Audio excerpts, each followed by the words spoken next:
Pengenalan. Al-Quran ialah panduan utama yang Allah turunkan untuk manusia, termasuk dalam menentukan halal dan haram, khususnya berkaitan makanan dan barangan pengguna. Pada zaman kini, pelbagai isu makanan muncul akibat perkembangan sains dan teknologi, seperti penggunaan gelatin, lemak, darah, arak, organ haiwan yang tidak disembelih, bangkai serta bahan daripada khinzir. Perkembangan ini menimbulkan kebimbangan dalam kalangan pengguna Muslim kerana sukar memastikan sesuatu produk itu benar-benar suci dan halal. Tambahan pula, terdapat segelintir pengguna yang kurang memahami konsep halal secara menyeluruh. Oleh itu, kajian ini meneliti konsep halal dan haram menurut Al-Quran, termasuk kriteria makanan halal serta isu-isu semasa yang berkaitan.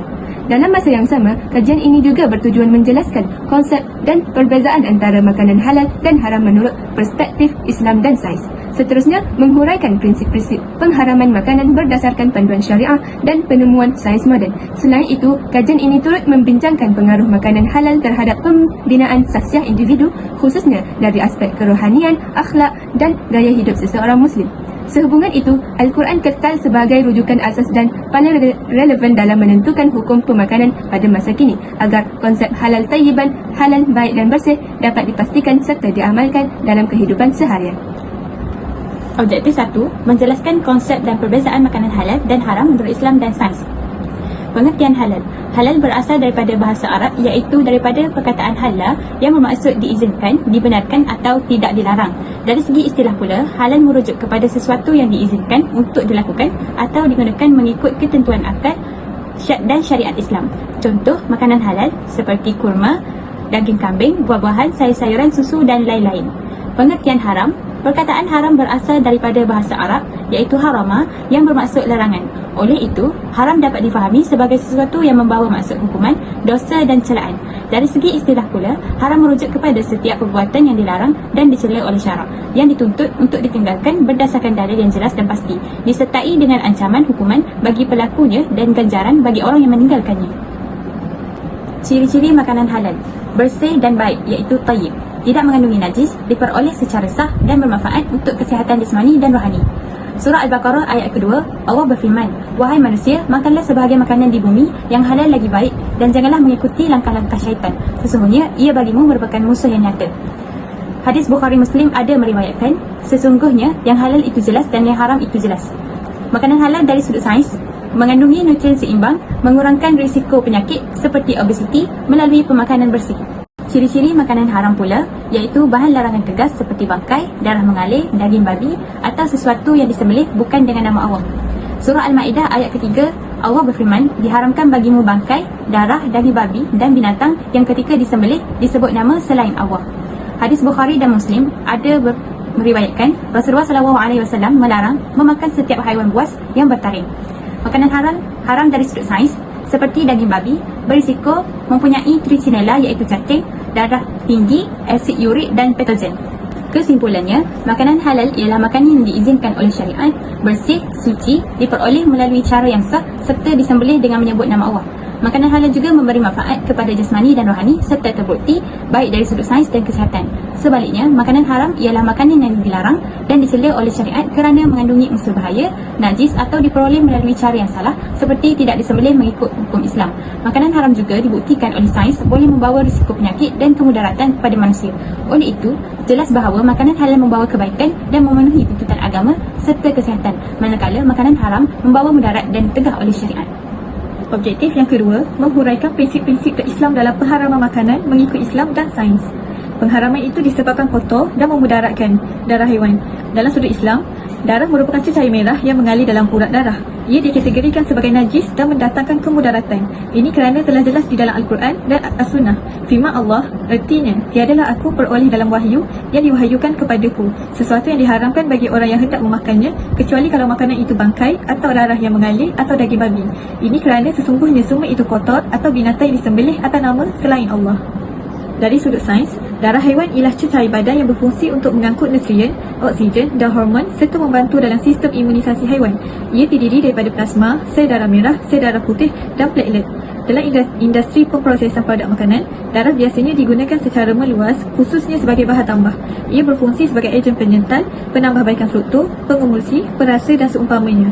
Menurut Abu Bakar Arabi pada tahun 2008, beliau menjelaskan bahawa para ulama telah mengatakan bahawa darah adalah haram dan najis. Bandingan dari sudut Islam dan juga sudut sains, menurut Islam, darah haiwan adalah kotor dan memudaratkan kesihatan. Manakala menurut sains, darah haiwan ialah sesuatu yang akan memudaratkan kesihatan apabila ia digunakan sebagai bahan tambahan makanan. Perbandingan ini dapat dilihat kebenarannya yang dinyatakan di dalam Al-Quran. Seterusnya, haram itu adalah haram untuk umat Islam.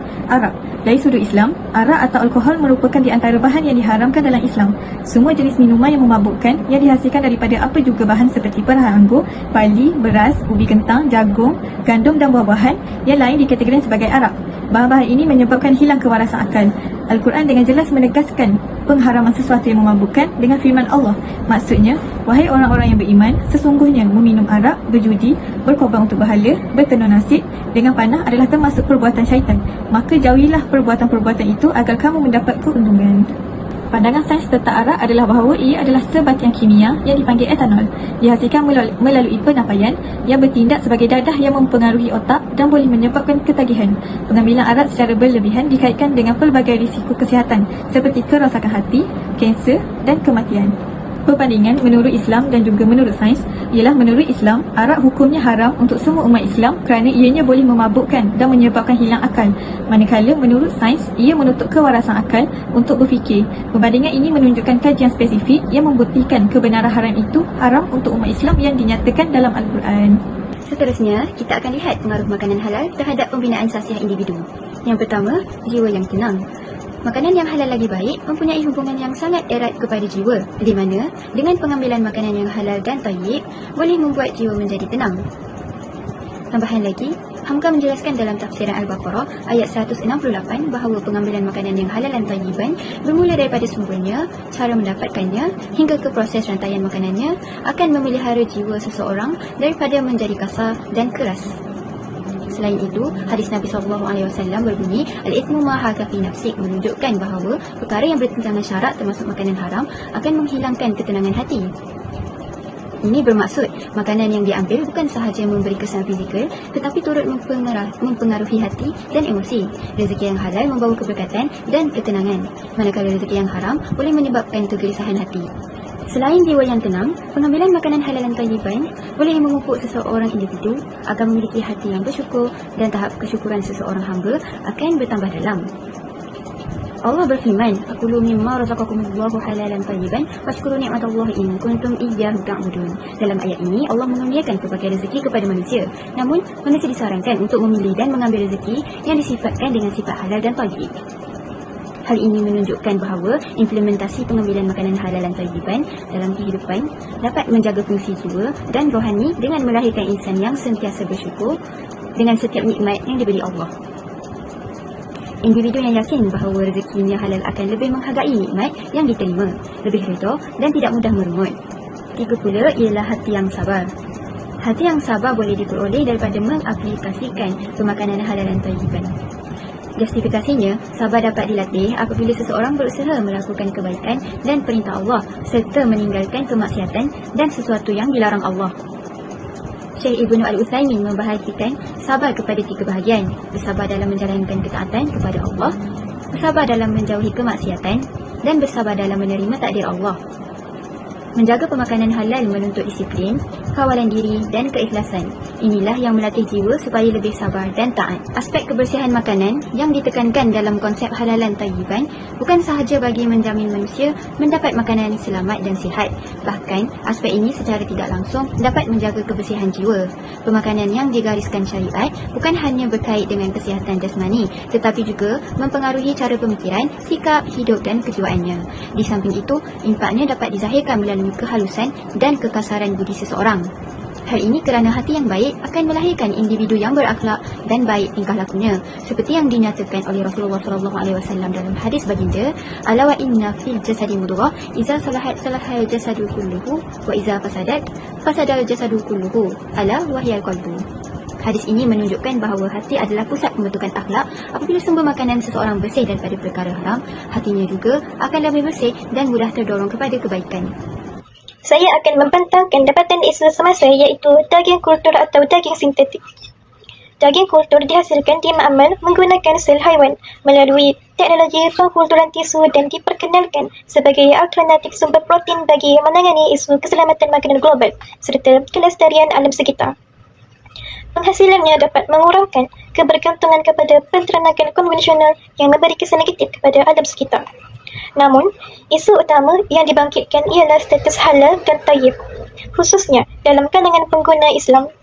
Kehalalan daging kultur bergantung kepada sumber sel haiwan yang halal serta proses penghasilan yang bebas daripada unsur haram.